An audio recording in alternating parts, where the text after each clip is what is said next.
episode 48, part 2 of Kenya's premier sports video podcast, the 3 Quarters podcast. Remember, jump onto the hashtag Road to Japan to support the Kenya Simbas as they are still looking to qualify for the Rugby World Cup in 2019 in Japan.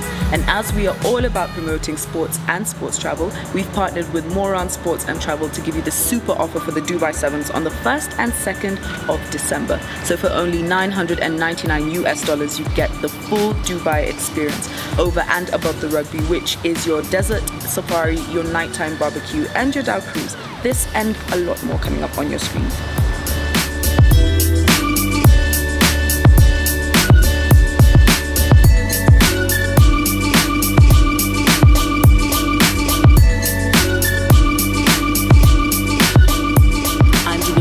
This is Nash, your official noisemaker, Jeringus Kenyana. So, bad man of the week. yes. From the KCB Impala game, from the Floodlit tournament. Before you say yours and you go into your passionate description of how this guy has touched my life. You know? Yes.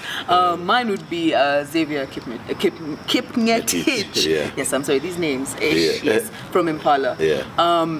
This kid he's 19 now. He started playing in 2014. That's when he made his debut at Impala for the academy and started playing Kenya Cup in 2015. So he wasn't even 19 yet. He was like, 17. I mean, right now I consider him to be a baby. And he started when he was even younger. I think he was very instrumental for Impala. A couple of times on the wing, I remember there was a mismatch, like proper mismatch, forwards and a back, and they got through and he was always there. And being a scrum half, I mean, we're used to scrum halves not taking as many tackles, but he does your perfect shoelace. He knows he's small. He knows he's not going to stand there, and but every tackle he got in, I was so impressed by his performance. A couple of guys, Duncan Ekasi had a decent game. He controlled the scrum very well from number 8. He had some very solid carries. I remember one just showing he broke. Maturity. Yes, he exactly. Actually, somebody said where I was sitting or I was standing rather, that Duncan is, the maturity is showing. His game is very composed. Ken Mosetti, tournament MVP, yes, of course. Also had a decent game. Yes. And Mosetti, we can never finish talking about the size of the heart. Like he put on again a very good performance. But my bad man of the week is, as you said, Xavier Kipng'etich, bet. Scrum half number 9 Impala. He's very deceptive. He's very dangerous around the fringes. Yep. He got his tries like that. Yep. He had a good link with the Impala Portuguese flyer. Ronaldo. Actually, is he not Italian? Whatever he is. He's from somewhere from Iberia, the Mediterranean. Not indigenous. Yes. he had a very good linkage with him. Yes. And just how he controlled the pace of the game, at the base of the rocks, at the fringes. And of course, he got 2 tries. So for me, my bad man of the week is Xavier Kipng'etich. Well done to him. Very well done to him. All right, now we move on to Rugby 101. How well do you know your rugby lingo? Take us away. So we're still on lingo. And this one is, again, just, you'll never hear it in New Zealand. It's just something for the Kenyan rugby fraternity. So our word today is musty. And you'll hear it a lot if you go watch a game in Kenya. So musty basically is just a reverse of steamer. It's a word maybe has been there for, I would say, about 8 years, thereabout. It's a reverse of steamer. And basically, musty is supplements. So if you hear guys talking about, ujama mekula musty. Also the running joke of a club that they have the 3 sessions. They have 3 sessions. There's a joke about there's a club out version that they have 3 sessions a week. 2 sessions are for gym and 1 session is for musty. Oh gosh. Now moving on to the Kenya Simbas. They had 2 games. After their first game. They played against Russia, lost 31-10, and then they played against Hong Kong and lost 30-20. I mean, on my part, yes, there were still losses, but at least we managed to score. I remember the first game, it was just a penalty. As in, we did not actually score a try. It's like when you were being trained, we didn't get to that part. Yes. But so what's your take on that? Just quick correction. Hong Kong versus Kenya, sorry, was 40-30 to Hong Kong. Oh, yes. 40-30. So I think we lost the games largely due to lack of being prepared. We were coming up against some very professional outfits in terms of the way they handle their rugby there. I honestly think if our boys had more than 3 sessions a day, they would actually have beaten these guys. I think Russia and Hong Kong capitalized more on our mistakes, more than them creating their own chances. And I think those are things that can be worked on if these guys can have more sessions, because it becomes second nature, and therefore you don't see some of these mistakes.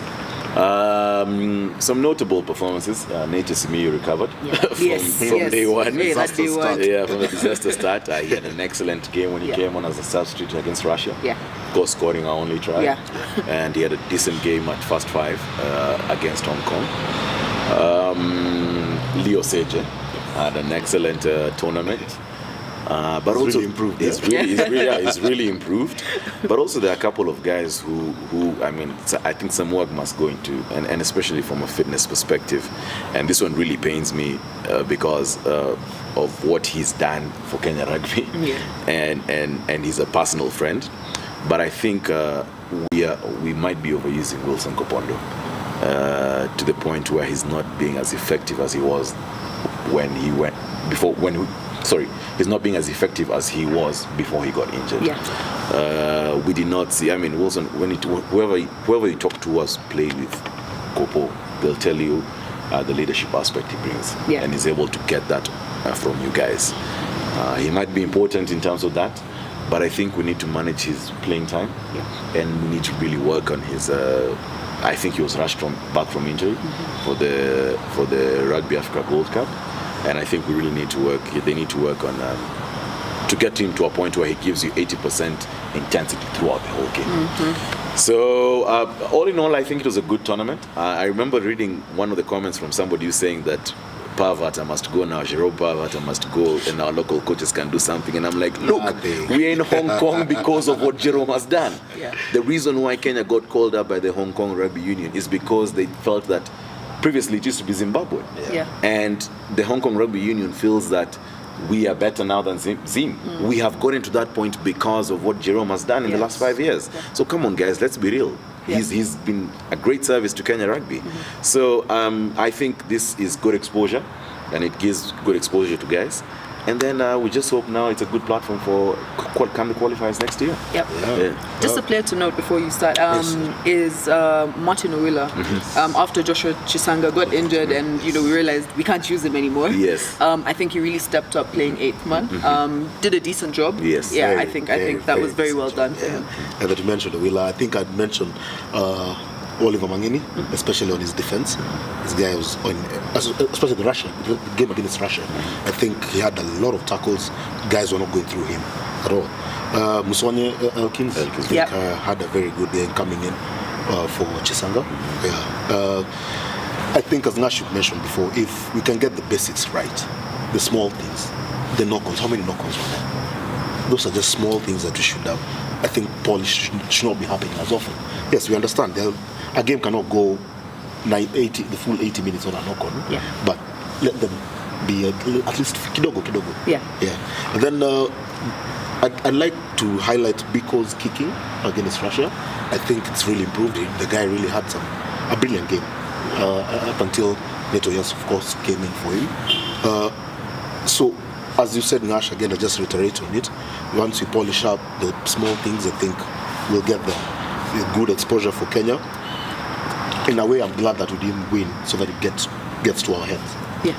Come the qualifiers, I think we know what we need to work on, our scrummaging especially. I think once we work on that, we'll have a good tournament come next year. I think. Sorry. No, I must say that our scrummaging improved Russia and Chile.